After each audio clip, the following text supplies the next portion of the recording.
ನಮಸ್ತೆ ವಿದ್ಯಾರ್ಥಿಗಳೇ, ನಿನ್ನೆ ನಾವು ಪಾಠದಲ್ಲಿ ನೋಡಿದ್ವಿ ಲೋಹಗಳು ಮತ್ತು ಅಲೋಹಗಳು ಪಾಠವನ್ನ ನೋಡಿದ್ವಿ. ಅದರಲ್ಲಿ ಲೋಹಗಳ ಭೌತ ಗುಣಗಳು, ಅಲೋಹಗಳ ಭೌತ ಗುಣಗಳು, ಲೋಹ ಮತ್ತು ಅಲೋಹಗಳಿಗಿರ್ತಕ್ಕಂಥ ವ್ಯತ್ಯಾಸಗಳು, ಲೋಹದ ರಾಸಾಯನಿಕ ಗುಣಗಳನ್ನ ಲೋಹದ ರಾಸಾಯನಿಕ ಗುಣಗಳಲ್ಲಿ ಲೋಹಗಳು ಗಾಳಿಯೊಂದಿಗೆ ವರ್ತಿಸಿದಾಗ ಯಾವ ರೀತಿ ಬದಲಾವಣೆಗಳಾಗ್ತವೆ ಅಂತಕ್ಕಂಥದ್ದನ್ನ ನೋಡಿದ್ವಿ. ಈ ದಿನ ನೋಡೋಣ ಲೋಹಗಳು ನೀರಿನೊಂದಿಗೆ ಯಾವ ರೀತಿಯಾಗಿ ವರ್ತನೆಯನ್ನ ಕೊಡ್ತವೆ. ನೀರಿನೊಂದಿಗೆ ಲೋಹಗಳ ವರ್ತನೆ ನೋಡೋಣ ಯಾವ ರೀತಿಯಾಗಿ ವರ್ತನೆ ಕೊಡ್ತವೆ. ಲೋಹಗಳು ನೀರಿನೊಂದಿಗೆ ವರ್ತಿಸಿದಾಗ ಆಯಾ ಲೋಹದ ಆಕ್ಸೈಡ್ಗಳಾಗ್ತವೆ ಮತ್ತು ಹೈಡ್ರೋಜನ್ ಅನ್ನ ಬಿಡುಗಡೆ ಮಾಡ್ತಕ್ಕಂಥದ್ದನ್ನ ನೋಡ್ತೀವಿ. ಲೋಹ ಪ್ಲಸ್ ನೀರು ಲೋಹದ ಆಕ್ಸೈಡ್ ಪ್ಲಸ್ ಹೈಡ್ರೋಜನ್ ಆಗುತ್ತೆ. ಹಾಗಾದ್ರೆ ಎಲ್ಲಾ ಲೋಹಗಳು ಇದೇ ರೀತಿ ವರ್ತನೆಯನ್ನ ಕೊಡ್ತಾವ? ಇಲ್ಲ. ಯಾಕಂದ್ರೆ ಲೋಹಗಳ ಕ್ರಿಯಾಕಾರತ್ವ ಬೇರೆ, ಲೋಹಗಳ ಗುಣಗಳೇ ಬೇರೆ ಬೇರೆ ಲೋಹ ಬೇರೆ ರೀತಿಯ ಗುಣಗಳನ್ನ ತೋರಿಸ್ತಕ್ಕಂಥದ್ದನ್ನ ನೋಡ್ತೀವಿ. ಅಂದ್ರೆ ಹೆಚ್ಚು ಕ್ರಿಯಾಶೀಲ ಲೋಹಗಳು ತಣ್ಣನೆಯ ನೀರಿನೊಂದಿಗೆ ಅತ್ಯಂತ ವೇಗವಾಗಿ ವರ್ತನೆಯನ್ನ ಕೊಡ್ತೇವೆ, ಕೆಲವು ನಿಧಾನವಾಗಿ ವರ್ತನೆಯನ್ನ ಕೊಡ್ತೇವೆ, ಕೆಲವೊಂದು ತಣ್ಣೀರಿನೊಂದಿಗೆ ವರ್ತಿಸೋದೇ ಇಲ್ಲ, ಬಿಸಿ ನೀರಿನೊಂದಿಗೆ ವರ್ತನೆಯನ್ನ ಕೊಡ್ತೇವೆ, ನೀರಿನ ಉಗಿಯೊಂದಿಗೆ ವರ್ತನೆಯನ್ನ ಕೊಡ್ತೇವೆ, ಇನ್ನೂ ಕೆಲವು ಇದಾವೆ ತಣ್ಣೀರು ಮತ್ತು ಬಿಸಿ ನೀರಿನೊಂದಿಗೆ ಕೂಡ ವರ್ತನೆಯನ್ನ ಕೊಡಲ್ಲ. ಹಾಗಾದ್ರೆ ಈ ಲೋಹಗಳನ್ನ ಒಂದೊಂದಾಗಿ ನೋಡ್ತಾ ಬರೋಣ. ಮೊದಲನೇದಾಗಿ ಸೋಡಿಯಂ ಮತ್ತು ಪೊಟ್ಯಾಷಿಯಂ. ಇವು ನಮಗೆ ಗೊತ್ತಿದೆ ಅತ್ಯಂತ ಕ್ರಿಯಾಶೀಲ ಲೋಹಗಳು, ಇವು ಕ್ಷಾರೀಯ ಲೋಹಗಳು ಅಂತೇಳಿ ಕರಿತೀವಿ ಅಂತ ಗೊತ್ತಿದೆ ನಿಮ್ಗೆ. ಈ ಲೋಹಗಳು ಏನಂತ ಹೇಳಿದ್ರೆ ತಣ್ಣೀರಿಗೆ ಹಾಕಿದಾಗ ಅತ್ಯಂತ ವೇಗವಾಗಿ ವರ್ತನೆಯನ್ನ ಕೊಡ್ತಕ್ಕಂಥದ್ದನ್ನ ನೋಡ್ತೀವಿ. ಎಷ್ಟು ವೇಗವಾಗಿ ವರ್ತನೆಯನ್ನ ಕೊಡ್ತೀವಿ ಅಂದ್ರೆ ಉಷ್ಣ ಬಿಡುಗಡೆ ಆಗುತ್ತೆ. ಇದನ್ನ ಬಹಿರ್ಷ್ಣಕ ಕ್ರಿಯೆ ಅಂತೇಳಿ ಅಂತ ಕೂಡ ಕರಿತೀವಿ. ಹಾಗಾದ್ರೆ ಇದು ಯಾವ ರೀತಿಯಾಗಿದೆ? ಸೋಡಿಯಂ ನೀರಿನೊಂದಿಗೆ ವರ್ತಿಸೋದನ್ನ ನೋಡೋಣ. ಸೋಡಿಯಂ ಲೋಹ ನೀರಿನೊಂದಿಗೆ ವರ್ತನೆಯನ್ನ ಕೊಟ್ಟಾಗ ಯಾವ ರೀತಿಯಲ್ಲಿ ವರ್ತನೆ ಆಗತ್ತೆ ಅಂತಕ್ಕಂಥದ್ದನ್ನ ಒಂದ್ ಸರಳ ಪ್ರಯೋಗ ನೋಡ್ರಿ. ವೀಕ್ಷಣೆಯನ್ನ ಮಾಡ್ರಿ. ಪ್ರಯೋಗವನ್ನ ಅಲ್ಲಿ ಬಟ್ಟಲಲ್ಲಿ ಏನು ನೀರಿದೆ ಅಲ್ವಾ, ಅದಕ್ಕೆ ಒಂದ್ ಸಣ್ಣ ತುಣುಕು ಹಾಕ್ತಿದ್ದಾರೆ ಸೋಡಿಯಂ ಅನ್ನ. ನೋಡಿ ಎಷ್ಟು ಸೌಂಡ್ ಮಾಡ್ತಾ ಬಸ್ ಅಂತ ಸೌಂಡ್ ಮಾಡುತ್ತೆ. ಜೊತೆಗೆ ನೋಡ್ಬೋದು ನೀವು ಬೆಂಕಿ ಅಂತ ಕಿಡಿಗಳು ಉತ್ಪತ್ತಿ ಆಗ್ತಕ್ಕಂಥದ್ದು ಕೂಡ ನೋಡ್ಬೋದು. ಇದು ತಣ್ಣೀರಿನೊಂದಿಗೆ ಸೋಡಿಯಂ ಲೋಹ. ನಿಮಗೆ ತಿಳಿದಿರ್ಲಿ ಪೊಟ್ಯಾಷಿಯಂ ಇದಕ್ಕಿಂತ ವೇಗವಾಗಿ ವರ್ತನೆಯನ್ನ ಕೊಡುತ್ತೆ. ಈ ಪ್ರಯೋಗವನ್ನ ಮಾಡುವಾಗ ನಾವು ಶಿಕ್ಷಕರ ಸಹಾಯವನ್ನ ತೆಗೆದುಕೊಳ್ಬೇಕು. ಯಾಕೆಂದ್ರೆ ಇದು ಸ್ಫೋಟಗೊಳ್ಳುವ ಸಾಧ್ಯತೆಗಳಿದೆ. ನಮಗೆ ಗೊತ್ತಿದೆ ಇದು ಸೋಡಿಯಂ ಅತ್ಯಂತ ಕ್ರಿಯಾಶೀಲ ಲೋಹ ಅಂತೇಳಿ. ಅದಕ್ಕೆ ಸೋಡಿಯಂ ಅನ್ನ ನಾವು ಸೀಮೆ ಎಣ್ಣೆಯಲ್ಲಿ ಇಟ್ಟಿರ್ತೀವಿ. ಅದು ಗಾಳಿ ನೀರಿನೊಂದಿಗೆ ವೇಗವಾಗಿ ವರ್ತನೆಯನ್ನ ಕೊಡುತ್ತೆ, ಸೀಮೆ ಎಣ್ಣೆಯೊಂದಿಗೆ ವರ್ತನೆಯನ್ನ ಕೊಡೋದಿಲ್ಲ. ಆ ಕಾರಣಕ್ಕೆ ಏನಂತ ಹೇಳಿದ್ರೆ ಅದನ್ನ ಸೀಮೆ ಎಣ್ಣೆಯಲ್ಲಿ ಇಟ್ಟಿರ್ತೀವಿ. ನೋಡಿದ್ರಲ್ವಾ ಸೋಡಿಯಂ ಲೋಹ ನೀರಿನೊಂದಿಗೆ ಯಾವ ರೀತಿಯ ವರ್ತನೆ ಕೊಡುತ್ತೆ ಅಂತ. ತಣ್ಣೀರಿನೊಂದಿಗೆ ಸೋಡಿಯಂ ಮತ್ತು ಪೊಟ್ಯಾಷಿಯಂ ಇದಕ್ಕಿಂತ ವೇಗವಾಗಿ ವರ್ತನೆಯನ್ನ ಕೊಡ್ತಕ್ಕಂಥದ್ದನ್ನ ನೋಡ್ತೀವಿ. ಆದ್ರೆ ತಣ್ಣೀರಿನೊಂದಿಗೆ ಅದೇ ರೀತಿಯಾಗಿ ಹೋಲಿಸಿದ್ರೆ ಕ್ಯಾಲ್ಸಿಯಂ ವೇಗವಾಗಿ ವರ್ತನೆಯನ್ನ ಕೊಡಲ್ಲ. ನೀರ್ನಾಗ ಹಾಕ್ತಿದ್ದಂಗೆ ತೇಲುತ್ತೆ, ಮೇಲೆ ಗುಳ್ಳೆ ಬರ್ತವೆ, ಹಂಗೆ ಆಮೇಲೆ ನಿಧಾನಕ್ಕೆ ಹೈಡ್ರೋಜನ್ ಅನ್ನ ಬಿಡುಗಡೆ ಮಾಡ್ತಕ್ಕಂಥದ್ದು ನೋಡ್ತೀವಿ.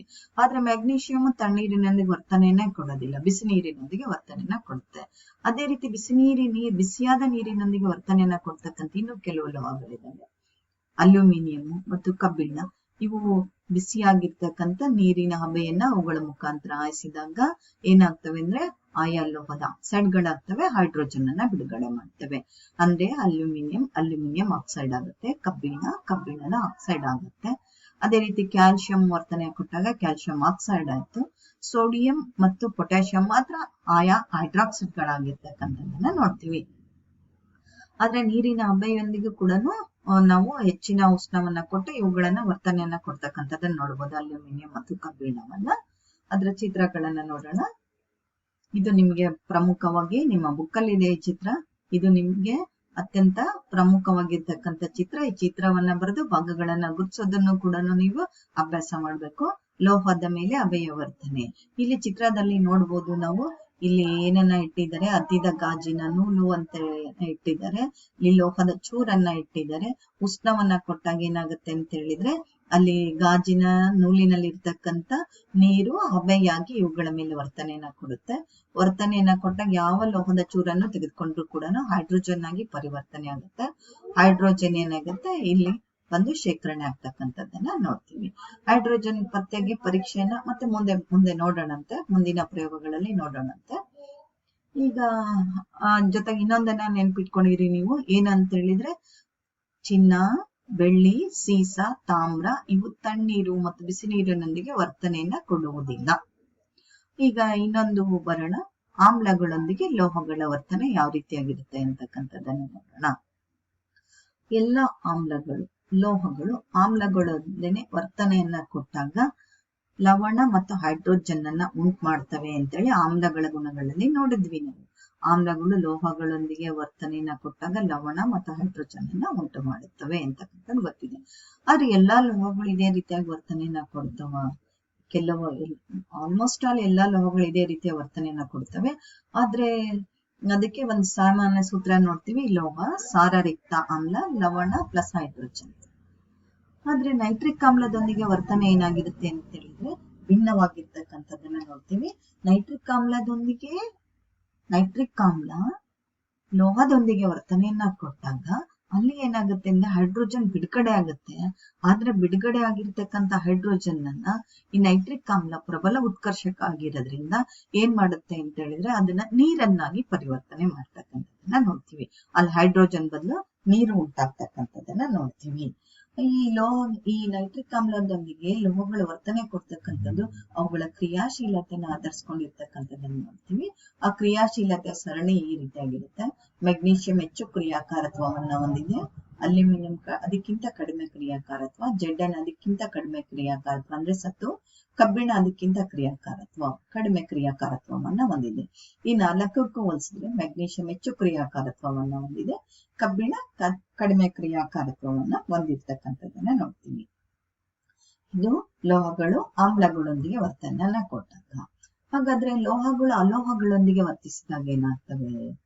ಲೋಹಗಳು ಅಲೋಹಗಳೊಂದಿಗೆ ವರ್ತಿಸಿದಾಗ ನೆನ್ಪು ಬಂತ ಅನ್ಕೊಳ್ತೀನಿ. ಇದು ತಟಸ್ಥೀಕರಣ ಕ್ರಿಯೆ ಅಂತ ಹೇಳಿ ಕೂಡ ಕರಿತೀವಿ. ಲವಣ ಮತ್ತು ನೀರನ್ನ ಉಂಟು ಮಾಡ್ತಕ್ಕಂಥದ್ದನ್ನ ನೋಡ್ತೀವಿ. ಈ ಲವಣಗಳನ್ನೇ ನಾವೇನಂತ ಕರಿತೀವಿ ಅಂದ್ರೆ ಅಯಾನಿಕ್ ಸಂಯುಕ್ತಗಳು ಅಂತ ಕರಿತೀವಿ. ಅದಕ್ಕೆ ಲೋಹ ಮತ್ತು ಅಲೋಹಗಳು ಪರಸ್ಪರ ವರ್ತಿಸಿದಾಗ ಅಯಾನಿಕ್ ಸಂಯುಕ್ತಗಳನ್ನ ಉಂಟು ಮಾಡ್ತವೆ. ಸೋಡಿಯಂ ಲೋಹ, ಕ್ಲೋರಿನ್ ಅಲೋಹ ಎರಡೂ ವರ್ತಿಸ್ಬಿಟ್ಟು ಸೋಡಿಯಂ ಕ್ಲೋರೈಡ್ ಅನ್ನ ಉಂಟು ಮಾಡ್ತಕ್ಕಂಥದ್ದನ್ನ ನೋಡ್ತೀವಿ. ಈ ಸೋಡಿಯಂ ಕ್ಲೋರೈಡ್ ನಾವು ನಿತ್ಯ ಬಳಕೆ ಮಾಡ್ತಕ್ಕಂಥ ಉಪ್ಪು. ಇದನ್ನೇ ನಾವು ಉದಾಹರಣೆಗೆ ಇಟ್ಕೊಂಡು ಈ ಅಯಾನಿಕ್ ಸಂಯುಕ್ತಗಳ ಗುಣಗಳನ್ನ ಅಧ್ಯಯನ ಮಾಡ್ಬೋದು. ಈ ಅಯಾನಿಕ್ ಸಂಯುಕ್ತಗಳು ಹೇಗೆ ಉಂಟಾಗತ್ತೆ ಅಂತ ಹೇಳಿದ್ರೆ, ನಮ್ಗೆ ಲೋಹ ಮತ್ತು ಅಲೋಹಗಳ ಭೌತ ಗುಣಗಳ ಬಗ್ಗೆ ತಿಳ್ಕೊಂಡಾಗ ಗೊತ್ತಿತ್ತು. ಲೋಹಗಳು ಎಲೆಕ್ಟ್ರಾನ್ ದಾನಿಗಳು, ಅಲೋಹಗಳು ಎಲೆಕ್ಟ್ರಾನ್ ಸ್ವೀಕಾರಿಗಳು ಅಂತಕ್ಕಂಥ ಮಾಹಿತಿ ನಮಗೆ ಗೊತ್ತಿತ್ತು. ಈ ಲೋಹಗಳು ಏನ್ ಮಾಡ್ತವೆ ಅಂತ ಹೇಳಿದ್ರೆ ಪರಸ್ಪರ ವರ್ತನೆಯನ್ನ ಕೊಟ್ಟಾಗ ತಮ್ಮ ಹೊರ ಕವಚದಲ್ಲಿ ಇರ್ತಕ್ಕಂಥ ಎಲೆಕ್ಟ್ರಾನ್ಗಳನ್ನ ಅಲೋಹಗಳಿಗೆ ಕೊಡ್ತವೆ, ಅಲೋಹಗಳು ಎಲೆಕ್ಟ್ರಾನ್ಗಳನ್ನ ಪಡ್ಕೊಳ್ತವೆ. ಅಲ್ಲಿ ಏನಾಗುತ್ತೆ ಅಂದ್ರೆ ಅಯಾನಿಕ್ ಬಂಧ ಉಂಟಾಗುತ್ತೆ. ಲೋಹ ಮತ್ತು ಅಲೋಹಗಳ ನಡುವೆ ಲೋಹ ಮತ್ತು ಅಲೋಹಗಳು ವರ್ತನೆಯನ್ನ ಕೊಟ್ಟಾಗ ಅಲ್ಲಿ ಅಯಾನಿಕ್ ಬಂಧ ಉಂಟಾಗೋದ್ರಿಂದ ಲವಣಗಳು ಉತ್ಪತ್ತಿ ಆಗೋದ್ರಿಂದ ಅವುಗಳನ್ನ ಅಯಾನಿಕ್ ಸಂಯುಕ್ತಗಳು ಅಂತೇಳಿ ಕರಿತಕ್ಕಂಥದ್ದನ್ನ ನೋಡ್ತೀವಿ. ಹಾಗಾದ್ರೆ ಈ ಅಯಾನಿಕ್ ಸಂಯುಕ್ತಗಳ ಪ್ರಮುಖ ಗುಣಗಳೇನು ಅಂತಕ್ಕಂಥದ್ದನ್ನ ನೋಡೋಣ. ನಾವು ಉಪ್ಪನ್ನೇ ಉದಾಹರಣೆ ತೆಗೆದುಕೊಂಡು ಹೇಳ್ಬೋದು. ಲೋಹಗಳೆಲ್ಲವೂ ಸಾಮಾನ್ಯವಾಗಿ ಘನ ರೂಪದಲ್ಲಿ ಅಯಾನಿಕ್ ಸಂಯುಕ್ತಗಳು ಎಲ್ಲವೂ ಕೂಡ ಹೆಚ್ಚಾಗಿ ಘನ ರೂಪದಲ್ಲಿ ಇರ್ತವೆ.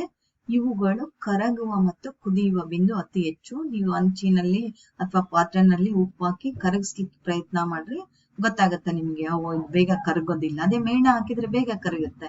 ಯಾಕೆ ಅಂತ ಹೇಳಿದ್ರೆ ಅದು ಅಯಾನಿಕ್ ಸಂಯುಕ್ತ ಅಲ್ಲ, ಸಹವೆಲೆನ್ಸಿಯ ಸಂಯುಕ್ತ.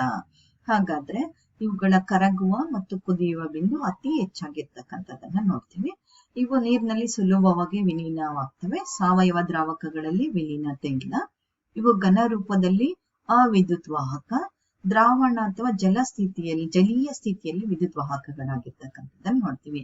ಅಂದ್ರೆ ಘನ ಉಪ್ಪಿನ ಮುಖಾಂತರ ನಾವು ವಿದ್ಯುತ್ತನ್ನ ಹಾಯಿಸ್ಲಿಕ್ಕೆ ಹೋದ್ರೆ ವಿದ್ಯುತ್ತನ್ನ ಹರಿಲಿಕ್ಕೆ ಬಿಡೋದಿಲ್ಲ. ಆ ಕಾರಣಕ್ಕೆ ನೀವು ನೋಡ್ಬೋದು ಮನೆಯಲ್ಲಿ ಭೂ ಸಂಪರ್ಕ ತಂತಿಗಳನ್ನ ಮಾಡುವಾಗ ಏನ್ ಮಾಡ್ತಾರೆ ಅಂತ ಹೇಳಿದ್ರೆ, ಭೂ ಸಂಪರ್ಕ ತಂತಿಯಲ್ಲಿ ನೆಲಕ್ಕೆ ಸೇರ್ಕೊಳ್ಳುತ್ತಲ್ಲ ಅಲ್ಲಿ ಸ್ವಲ್ಪ ಉಪ್ಪನ್ನ ಹಾಕಿ ಮುಚ್ಚುತ್ತಾರೆ, ನೋಡಿರ್ಬೋದು ನೀವು. ಅದೇ ಘನ ಉಪ್ಪನ್ನ ನಾವು ನೀರಲ್ಲಿ ಕರಗಿಸಿ ಅದ್ರ ಮುಖಾಂತರ ವಿದ್ಯುತ್ತನ್ನ ಹಾಯಿಸಿದಾಗ ಅದು ವಿದ್ಯುತ್ತನ್ನ ತಮ್ಮ ಮೂಲಕ ಹರಿಲಿಕ್ಕೆ ಬಿಡುತ್ತೆ. ಆದ್ರಿಂದ ದ್ರಾವಣ ಅಥವಾ ಜಲೀಯ ಸ್ಥಿತಿಯಲ್ಲಿ ಅಯಾನಿಕ್ ಸಂಯುಕ್ತಗಳು ವಿದ್ಯುತ್ ವಾಹಕಗಳು ಅಂತೇಳಿ ಕರಿತಕ್ಕಂಥದ್ದನ್ನ ನೋಡ್ತೀವಿ. ಇದರದ್ದು ಚಿತ್ರ ಇದೆ, ನೋಡ್ಬೋದು ನೀವು. ಈ ಲವಣ ದ್ರಾವಣದ ವಾಹಕತೆಯನ್ನ ಪರೀಕ್ಷೆ ಮಾಡ್ಲಿಕ್ಕೆ ನಾವು ಯಾವ ರೀತಿಯಾಗಿ ಮಾಡ್ತೀವಿ ಅಂತಕ್ಕಂಥದ್ದು ಇದು ಕೂಡ ಪ್ರಮುಖವಾಗಿರ್ತಕ್ಕಂಥ ಚಿತ್ರ. ಇದರ ಚಿತ್ರವನ್ನು ಬರೆದು ಭಾಗಗಳನ್ನ ಗುರುತಿಸೋದನ್ನ ನೀವು ಕಲ್ತ್ಕೋಬಹುದು. ಲವಣ ದ್ರಾವಣದ ವಾಹಕತೆ, ಇದರಲ್ಲಿ ಒಂದು ಗಾಜಿನ ಬೀಕರ್ ಅನ್ನ ತೆಗೆದುಕೊಂಡಿದೀವಿ. ಯಾವ ದ್ರಾವಣವನ್ನ ಪರೀಕ್ಷೆ ಮಾಡಬೇಕು, ಆ ದ್ರಾವಣವನ್ನ ಗಾಜಿನ ಬೀಕರಲ್ಲಿ ತೆಗೆದುಕೊಂಡು ಅದಕ್ಕೆ ಗ್ರಾಫೈಟ್ ದಂಡವನ್ನ ಇಟ್ಬಿಟ್ಟು ಅದರ ಮುಖಾಂತರ ಒಂದು ಬ್ಯಾಟರಿ, ಸ್ವಿಚ್ ಮತ್ತೆ ಬಲ್ಬ್ ಅನ್ನ ಜೋಡಿಸಿ ಏನ್ ಮಾಡಿದ್ದಾರೆ ಅಂದ್ರೆ ವಿದ್ಯುತ್ ಅನ್ನ ಬಿಟ್ಟಿದ್ದಾರೆ. ಇದರಲ್ಲಿ ಬಲ್ಬ್ ಹತ್ತಿದ್ರೆ ಅದು ಏನಂತ ಹೇಳಿದ್ರೆ ಉತ್ತಮ ವಿದ್ಯುತ್ ವಾಹಕ ಅಂತ, ಬಲ್ಬ್ ಹತ್ತಲಿಲ್ಲ ಅಂದ್ರೆ ವಿದ್ಯುತ್ ವಾಹಕ ಅಲ್ಲ ಅಂತ, ಬಲ್ಬ್ ನಿಧಾನವಾಗಿ ಉರಿತಂದ್ರೆ ದುರ್ಬಲ ವಾಹಕ ಅಂತ, ಬಲ್ಬ್ ಪ್ರಖರವಾಗಿ ಉರಿತಂದ್ರೆ ಪ್ರಬಲ ವಾಹಕ ಅಂತೇಳಿ ಇದನ್ನ ನಾವು ಒಂದು ಸರಳ ಶಾಲೆನಲ್ಲಿ ಸರಳವಾಗಿರ್ತಕ್ಕಂಥ ಪ್ರಯೋಗವನ್ನು ಕೂಡ ಮಾಡಿ ನೋಡೋಣ ಅಂತ. ಇದಿಷ್ಟು ಕೂಡ ಏನಂತ ಹೇಳಿದ್ರೆ ಇವತ್ತಿನ ನಾವು ತಿಳ್ಕೊಂಡಿರ್ತಕ್ಕಂಥ ಪ್ರಮುಖವಾಗಿರ್ತಕ್ಕಂಥ ಅಂಶಗಳು. ಇವತ್ತು ನಾವು ತಿಳ್ಕೊಂಡಿದ್ದು ಲೋಹಗಳ ರಾಸಾಯನಿಕ ಗುಣಗಳು. ಅದರಲ್ಲಿ ಲೋಹಗಳು ನೀರಿನೊಂದಿಗೆ ವರ್ತನೆಯನ್ನ ಕೊಟ್ಟಾಗ ಯಾವ ರೀತಿಯಾಗಿ ವರ್ತನೆಯನ್ನ ಕೊಡುತ್ತೆ, ಆಮ್ಲಗಳೊಂದಿಗೆ ಲೋಹಗಳ ವರ್ತನೆ ಯಾವ ರೀತಿಯಾಗಿರುತ್ತೆ, ಅಲೋಹಗಳೊಂದಿಗೆ ಲೋಹಗಳ ವರ್ತನೆ ಯಾವ ರೀತಿಯಾಗಿರುತ್ತೆ, ಅಯಾನಿಕ್ ಸಂಯುಕ್ತಗಳ ಪ್ರಮುಖ ಗುಣಲಕ್ಷಣಗಳೇನು ಅಂತಕ್ಕಂಥದನ್ನ ತಿಳ್ಕೊಂಡ್ವಿ.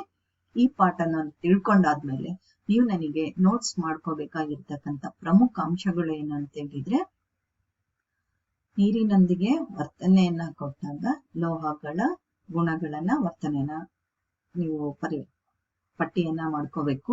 ಅದಕ್ಕೆ ಸಮೀಕರಣಗಳನ್ನು ನೀವು ಬರ್ಕೋಬೇಕು. ಅದ್ರ ಜೊತೆಗೆ ಏನಂತ ಹೇಳಿದ್ರೆ ಈ ಎರಡು ಚಿತ್ರಗಳನ್ನ ಅಂದ್ರೆ ಹಬೆಯೊಂದಿಗೆ ಲೋಹಗಳ ವರ್ತನೆ ಇತ್ತಲ್ಲ, ಅದು ಒಂದು ಲವಣ ದ್ರಾವಣಗಳ ವಾಹಕತೆಯನ್ನ ಪರೀಕ್ಷಿಸುತ್ತಿರುವ ಚಿತ್ರ. ಇವೆರಡನ್ನೂ ಕೂಡ ಬರೆದು ಅಭ್ಯಾಸ ಮಾಡ್ಕೋಬೇಕು. ಅಯಾನಿಕ್ ಸಂಯುಕ್ತಗಳಂದ್ರೇನು, ಅವುಗಳ ಪ್ರಮುಖ ಗುಣಲಕ್ಷಣಗಳನ್ನ ತಿಳ್ಕೊಂಡಿರ್ಬೇಕು. ಆಮ್ಲಗಳೊಂದಿಗೆ ಲೋಹಗಳ ವರ್ತನೆಯನ್ನ ತಿಳ್ಕೊಂಡಿರ್ಬೇಕು.